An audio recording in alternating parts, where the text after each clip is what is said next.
Ang Magnolia Hotshots ay ready na makipag-trade sa Converge Fiber XS at ang pag-uusapan daw nila na itong si Jonel Policarpio para dito naman kay Chris Kun.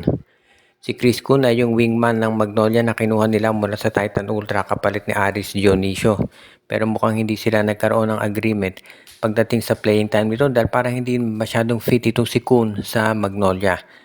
Ito si Policarpio naman, big man niya na kinuha nitong NX Road Warriors doon naman sa trade. Kaya nga ngayon, napunta sa Converge.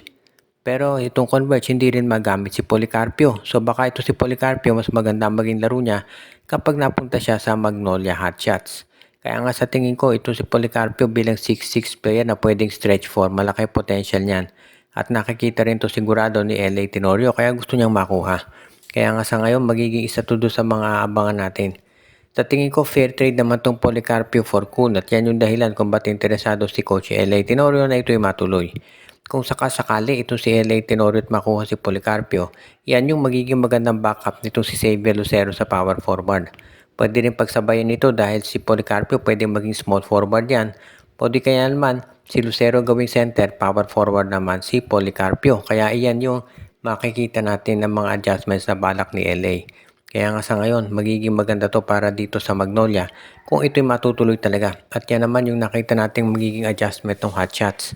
Siyempre sa darating na Governors Cup, ang prioridad ng lahat ng teams ay kumuha ng import na mahusay. Pero sa ngayon pa lang ay gusto na nitong TNT, nitong Magnolia na maging ready na sila para sa mga matinding Jess doon sa Philippine lineup nila.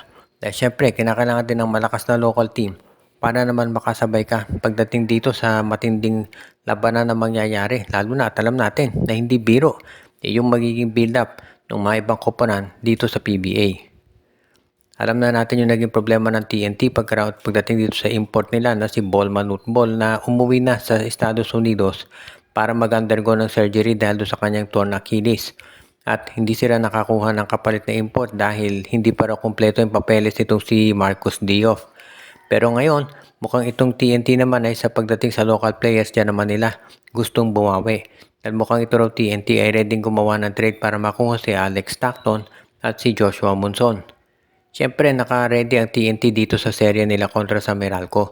Pero tinitignan din daw nila itong mga pwede namang mangyari pagdating dito sa semifinals o rather dito sa Philippine Cup. Dahil syempre, next season babalik na si Ronde Hollis Jefferson.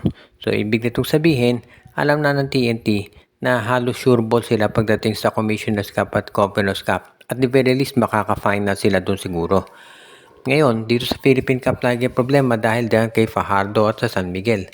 Kaya nga gusto nilang kumuha ng mga players katulad ni Monson at ni Stockton para magkaroon sila ng iba pang wingman na maisasama dito sa roster nila. Kapag yan ay nagawa nitong TNT, magiging mas malakas yung lineup nila at yan talaga yung ready na gawin nila na pantapat naman dito sa San Miguel Beermen pagdating ng Philippine Cup dahil alam naman natin usually sila talaga naghaharap pagdating dito sa Philippine Cup kaya hindi na nakapagtataka na iyan talaga yung nagiging dahilan kung ba't natatalo TNT. Pero sa ngayon, no, mukhang ready na raw itong TNT talaga dito sa magiging challenges just in case ka makaharap nila itong SMB. At wala naman duda na itong TNT magiging ready talaga sa ganitong klaseng sitwasyon. Ang kinakailangan naman talaga maging makakuha sila ng mga players katulad ni Monson at Stockton para maging mas maganda yung kanilang tsansa na magkaroon ng mas malakas at matinding roster pagdating dito sa labanan sa PBA Commissioner sa Philippine Cup.